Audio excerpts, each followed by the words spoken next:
peserta dari Rumah Merah Hijau Biru dan Kuning untuk merabat juara.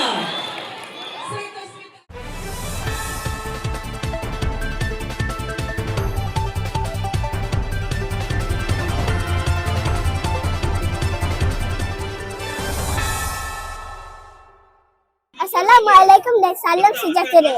Anda bersama saya Dia Delisha dan rakan setugas saya Aisyah dalam berita TV SKKKLA. Wadah informasi anda. #Cakna Kreatif dan Informatif. Hari ini tanggal 11 April 2026, kejohanan olahraga tahunan sekolah kali ke-25 akan berlangsung di Tunku Arisha Arena Sport, Kolej Tunku Kosia. Seawal jam 8 pagi, suasana di arena sukan Tunku Arisha sangat meriah dengan kehadiran ibu bapa dan murid-murid yang menjadi penyokong rumah sukan masing-masing. Kejohanan olahraga tahunan kali ini akan dirasmikan oleh Encik Muhammad Afandi bin Abu, penolong pegawai pendidikan PBD Seremban. Sekarang mari kita saksikan pembarisan ahli rumah sukan serta sorakan semangat. Acara menaikkan bendera kejohanan dan seterusnya majlis berasmian kejohanan olahraga tahunan. Kuning perkasa, pantas, berani.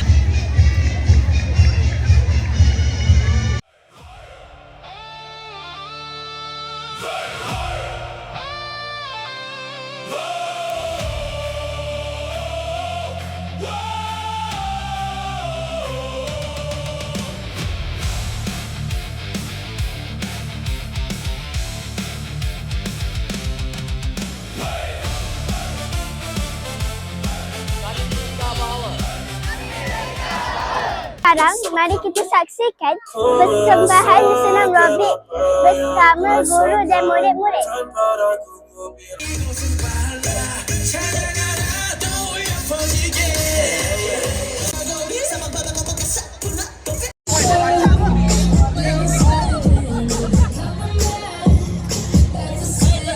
Sepanjang minggu ini, kita telah saksikan beberapa acara sukan yang telah dipertandingkan seperti lompat jauh, lompat tinggi, lontar peluru, rejam lembing, larian individu dan berganti-ganti dan sukan nekat bagi kelas sekolah dan tahap sekolah.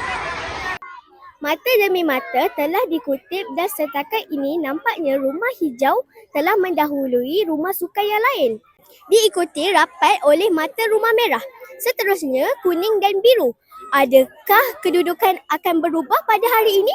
Kita tunggu dan lihat nanti. Sekarang tibalah masa yang dinanti-nantikan, iaitu acara larian akhir yang bakal menentukan juara sukan pada tahun ini.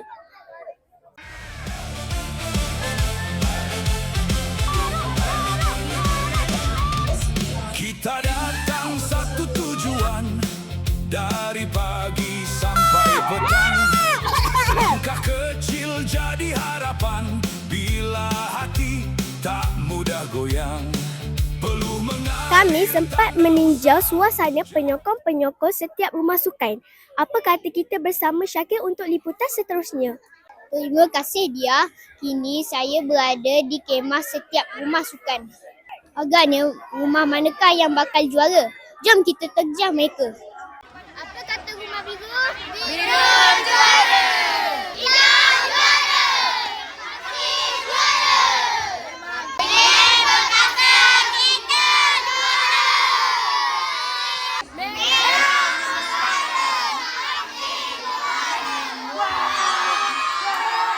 Bersama saya Cikgu Nur Azian dari Rumah Hijau. Apa pendapat Cikgu dengan persediaan atlet Rumah Cikgu?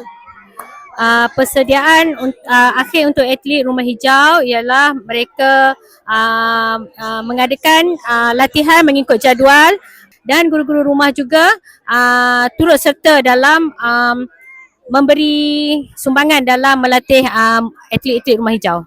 Bersama saya Cikgu Nahida dari Rumah Biru. Apa pendapat Cikgu dengan persediaan atlet Rumah Cikgu? Okey, terima kasih. Persediaan rumah cikgu berjalan dengan baik. Pertama sekali, pagi dan petang diadakan latihan untuk murid-murid. Walaupun kita masih lagi dalam mood raya, tapi disebabkan murid-murid semua bersemangat, maka cikgu pun bersemangat untuk melatih. Bersama saya, Madam Siti Zurah. Apa pendapat Madam dengan persediaan atlet rumah Madam? Untuk Rumah Merah, kami membuat persediaan atlet dengan memilih peserta-peserta yang memang kita nampaklah potensi untuk menang. Merah membara, pasti juara. Bersama saya, Cikgu Sakina dari Rumah Kuning. Rumah Kuning membuat persediaan yang sangat rapi lah. Pagi dan petang kami memang turun, cikgu-cikgunya pun bertukar lumus melatih semua ahli-ahli Rumah Kuning lah. Terima kasih Cikgu. Semoga Rumah Kuning bakal juara. Ya, mesti juara punya lah. Sekian saja daripada saya. Kembali pada Aisyah dan Dia. Bagi memeriahkan lagi acara, mari kita saksikan larian berganti-ganti ibu bapa dan sukarelawan. Jom! Jatuh bangun bukan halangan. Tengok pasukan manakah yang membuat ini. Dah ternyata juara bagi kejohanan sukan pada tahun ini ialah Rumah Hijau, diikuti naik johan Rumah Merah, Rumah Biru dan Rumah Kuning. Kita datang satu tujuan, dari pagi sampai petang, langkah kecil jadi harapan. Tanya kepada semua peserta yang telah memberikan yang terbaik. Semangat kesukanan seperti ini sangat penting dalam membentuk disiplin dan kerjasama dalam kalangan murid. Dengan ini berakhirlah siaran kita pada kali ini. Jangan lupa klik like, subscribe channel TV SKKKLA sebagai tanda sokongan anda kepada kami. Terus bersama kami dalam episod yang akan datang. Bye!